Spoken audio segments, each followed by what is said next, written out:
जय यीशु। प्यारे साथियों, हम अपने जीवन में बहुत सारी परेशानियां, बहुत सारी दुख तकलीफ, बहुत से बोझ, बहुत सी चिंताएं हम अपने जीवन में लेके चल रहे हैं। लेकिन प्यारे भाई और बहनों, परमेश्वर चाहते हैं कि आप अपना बोझ परमेश्वर को समर्पित कर दें।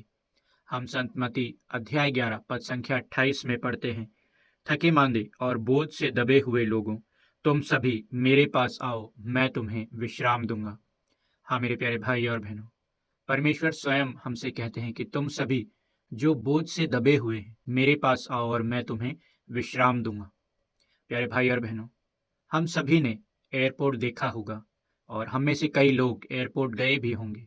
जब हम उस एयरपोर्ट पे खड़े होते हैं तो वो हमें बहुत बड़ा दिखता है। इतना विशाल एयरपोर्ट दिखता है कि उस एयरपोर्ट में कितने ही विमान वहां पर खड़े रहते हैं। लेकिन प्यारे भाई और बहनों, जब हम उस एरोप्लेन में बैठते हैं और एरोप्लेन धीरे धीरे ऊपर उड़ता जाता है, तो हमें वही एयरपोर्ट जो इतना विशाल दिख रहा था, इतना बड़ा दिख रहा था, वह धीरे धीरे छोटा दिखने लगता है।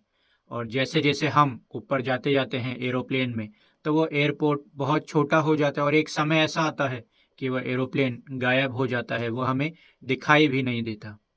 प्यारे भाई और बहनों, उसी तरह से हमारी वो परेशानी है, हमारी वो दुख तकलीफ है, हमारी वो चिंताएं हैं जिन्हें हम लेकर बैठ जाते हैं। वह चिंताएं, वो परेशानी हमें उस एयरपोर्ट की तरह दिखती है जब हम उस परेशानी में, उस दुख तकलीफ में, उन चिंता में फंसे रहते हैं। लेकिन जब हम उस चिंता के लिए, उस परेशानी के लिए प्रार्थना करते हैं और उस प्रार्थना के एरोप्लेन में जब हम बैठते हैं, तो हमारी वह चिंता, हमारी वो परेशानी, हमारा वो बोझ धीरे धीरे धीरे धीरे कम होने लगता है और एक समय ऐसा आता है कि वह बोझ हमसे उतर जाता है, वो चिंता हमसे दूर हो जाती है, वो परेशानी हमसे दूर हो जाती है। तो प्यारे भाई और बहनों, जब भी हम चिंता में हों, जब भी हम परेशान हों, जब भी हम किसी ना किसी ऐसी परिस्थिति में फंस गए हों, जब हमें समझ नहीं आए कि हमें क्या करना है, तो सिर्फ एक ही चीज हमें उस परेशानी से, उस बोझ से निकाल सकती है, वो है प्रार्थना। हम अपने दैनिक जीवन में प्रार्थना को कभी ना छोड़ें। हर समय, हर क्षण प्रभु को धन्यवाद दें, प्रभु से प्रार्थना करें। हर समय प्रभु की स्तुति, प्रभु की महिमा और प्रभु की प्रशंसा करें।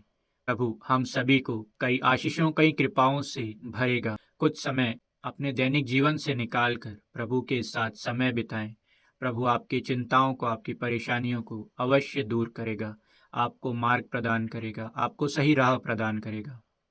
प्रभु आप सभी को आशीष प्रदान करे, पिता, पुत्र और पवित्र आत्मा के नाम पर। आमीन। सभी को जय यीशु।